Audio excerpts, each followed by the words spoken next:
Good evening class. आज हम लोग बाल राम कथा में अवधपुरी में राम पढ़ेंगे।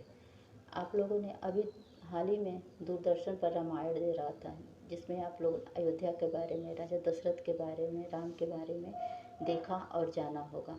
तो आइए हम इस कथा को पढ़ते हैं। यह कथा अवध की है, अर्थात अयोध्या की, जो कि बहुत पुरानी है। यह सरयू नदी के किनारे स्थित है और बहुत सुंदर है।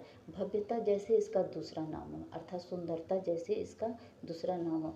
केवल यहाँ का राजमहल भव्य नहीं था, यहाँ की जो इमारतें थी वो भी आलीशान थी, और जो आम लोगों के घर थे वो भी क्या थे, भव्य थे। सड़कें क्या थी, चौड़ी थी, सुंदर बाग बगीचे थे, सरोवर पानी से भरे हुए थे, खेतों में हमेशा लहराती हरियाली रहती थी, और हवा में हिलती हुई फसलें लगता था कि सरयू नदी से सरयू के साथ खेल रही हैं। अयोध्या हर तरह से संपन्न नगरी थी। चारों तरफ सुख और समृद्धि था। दुख और विपन्नता अर्थात गरीबी को अयोध्या का पता नहीं मालूम था, या उन्हें नगर की सीमा में प्रवेश करने की अनुमति नहीं थी। अर्थात दुख और गरीबी को अयोध्या नगरी में जाने की मनाही थी, उनको प्रवेश करने की अनुमति नहीं थी। पूरा नगर विलक्षण अच्छा अर्थात लक्षण रहित था, अद्भुत और मनोरम। उसे ऐसा होना ही था। वह कौशल राज्य की राजधानी था, जिसके राजा दशरथ थे। उनके राज्य में दुख का भला क्या काम। राजा दशरथ क्या थे, कुशल योद्धा, न्यायप्रिय शासक थे और महाराज अज के पुत्र थे। दशरथ के पिता का नाम अज था और रघु के वंशज, रघुकुल के उत्तराधिकारी।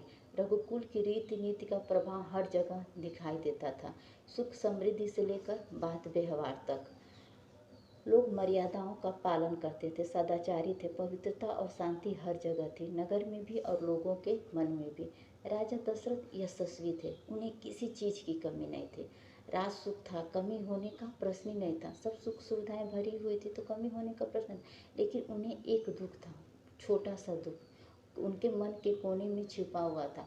वह रह रहकर कभी उभर आता था। वो दुख क्या था, संतान की, क्योंकि राजा दशरथ की एक भी संतान नहीं थी और दिन प्रतिदिन उनकी उम्र क्या हो रही थी, बढ़ती जा रही थी।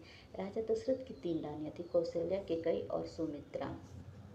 राजा दशरथ अपनी रानियों से इसी विषय में हमेशा चर्चा करते रहते थे और दिन प्रतिदिन उनकी चिंताएं बढ़ती जाती थी।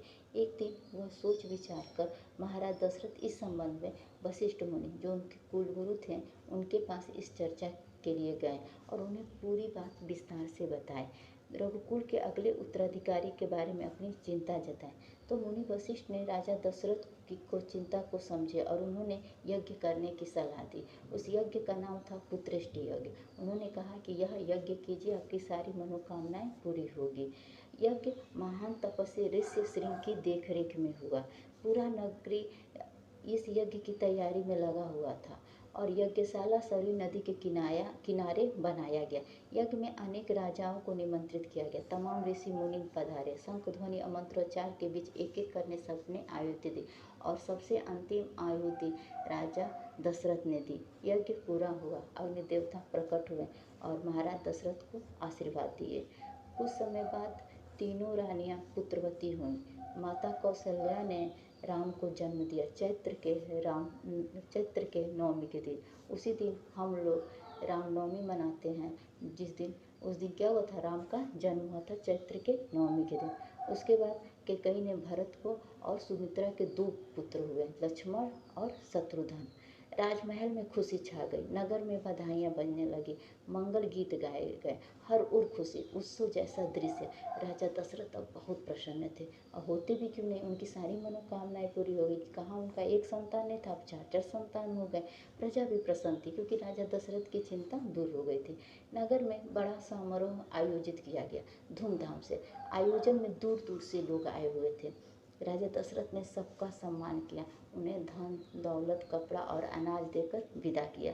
धीरे धीरे चारों राजकुमार बड़े हुए और बहुत ही सुंदर देखने लगे। जो भी उनको देखता था वो क्या होता था, उनकी आंखें नहीं हटती थी। खेलने में चारों भाइयों में बहुत प्रेम था। चारों भाई आपस में बहुत प्रेम करते थे। सब राम की आज्ञा का पालन करते थे। खेलते समय लक्ष्मण राम के साथ होते थे और भरत शत्रुघ्न के साथ होते थे। और बड़े होने पर राजकुमारों की शिक्षा दीक्षा के लिए भेजा गया। उन्होंने कुशल और अपनी विद्या के दक्ष गुरुजनों से ज्ञान अर्जित किया, शास्त्रों का अध्ययन किया, शस्त्र विद्या सीखी। चारों राजकुमार कुशाग्र बुद्धि के थे, जल्दी सब विद्याओं में पारंगत हो गए। राम इसमें सर्वोपरि थे। सबसे ज्ञान किसके पास था? राम के पास, क्योंकि उनके इन सब गुणों के उनके में और अन्य गुण थे कि वे विवेक, शालीनता और न्यायप्रिय थे। राजा दशरथ उनसे बहुत प्रेम करते थे, क्योंकि वो उनके ज्येष्ठ पुत्र भी थे और इन गुणों के कारण भी उन्हें वो बहुत प्रेम करते थे। राजकुमार कुछ और बड़े हुए, विवाह योग्य। सारे नगर में इसकी चर्चा होने लगी कि अब राजकुमारों की विवाह कर देनी चाहिए। अपनी संतानों के लिए वो सुयोग्य वधुएं चाहते थे। परिजनों में इसकी चर्चा पहले से होती थी। अब इसमें पुरोहितों को भी शामिल कर दिया गया था। अयोध्या का राजमहल। एक दिन ऐसे ही चर्चा चल रही थी, गहन मंत्रणा। तभी एक द्वारपाल घबराया हुआ अंदर आया और उसने सूचना दी कि महर्षि विश्वामित्र पधारे हैं। जब सुना, उन्होंने वो घबराते हुए द्वारपाल आया और महाराज को बताया कि विश्वामित्र पधारे हैं, तो महाराज दशरथ तुरंत अपने आसन से उठकर उधर चल दिए और महर्षि की आगवानी करने और उन्हें लेकर दरबार में आए और विश्वामित्र को सबसे ऊंचा आसन दिया। विश्वामित्र कभी स्वयं राजा थे, बहुत बड़े और बलशाली। बाद में अपना राजपाट छोड़ दिया, संन्यास ग्रहण कर लिया, जंगल चले गए और वहीं उन्होंने अपना आश्रम बनाया और उस आश्रम का नाम उन्होंने सिद्धाश्रम रखा। महर्षि के स्वागत सत्कार के बाद राजा दशरथ ने कहा, महर्षि आज्ञा दें, मैं आपकी क्या सेवा कर सकता हूँ? आप अपने मन की बात कहिए, आपकी आज्ञा का पूरी तरह से पालन होगा। मतलब आप जो यहाँ कहने आए हैं वो कहिए और उस आज्ञा का पालन किया जाएगा। तब महर्षि ने कहा, राजन, मैं जो तुमसे मांगने आया हूँ वो आपके लिए देना क्या होगा? कठिन होगा। तो उसके बाद महाराज दशरथ कहते हैं, पहले आप आज्ञा तो दीजिए महर्षि, मैं उसे पूरा करने के लिए क्या हूँ? तैयार हूँ, बिल्कुल हिचकूंगा नहीं, मतलब पीछे नहीं हटूंगा। मैं सिद्धि के लिए एक यज्ञ कर रहा हूँ। तब विश्वामित्र ने कहा, मैं सिद्धि प्राप्ति के लिए यज्ञ कर रहा हूँ और अनुष्ठान लगभग पूरा हो गया है, लेकिन 2 राक्षस उसमें बाधा डाल रहे हैं और उनका संहार एक ही व्यक्ति कर सकता है और वो है राम, और मैं राम को लेने आया हूँ।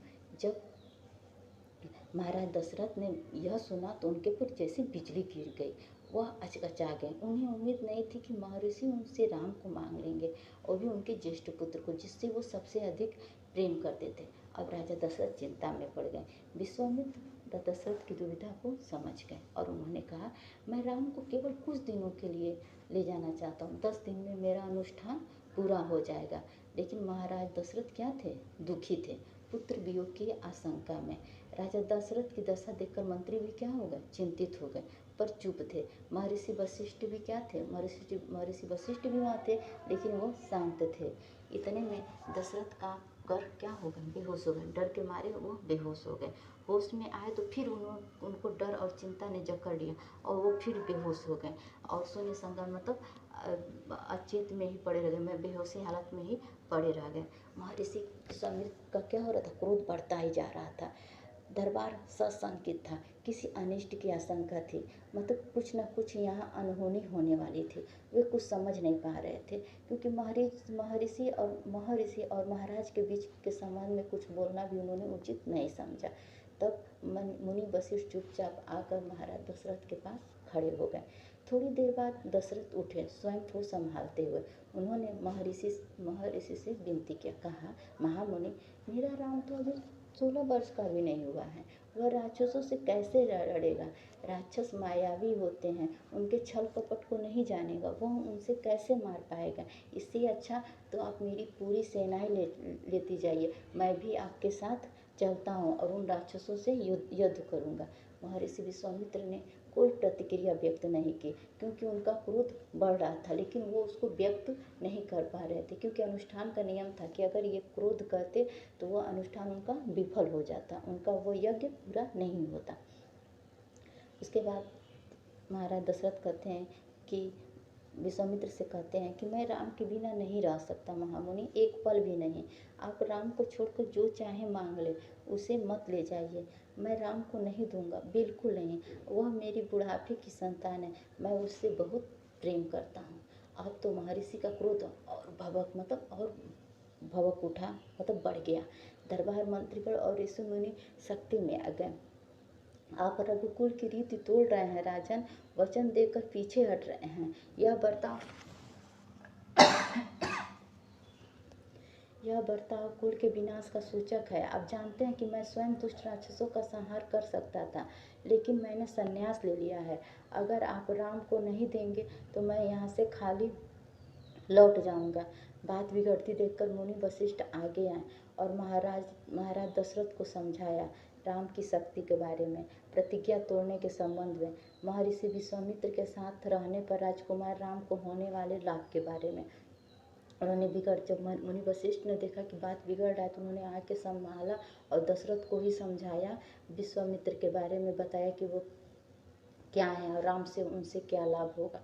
राजन, आपको अपना वचन पूरा करना चाहिए। रघुकुल की रीति यही है कि प्राण देकर भी आपके पूर्वज ने वचन निभाया था। रघुकुल की रीति क्या कि रघुकुल रीति सदा चली आई, प्राण जाए पर वचन न जाए।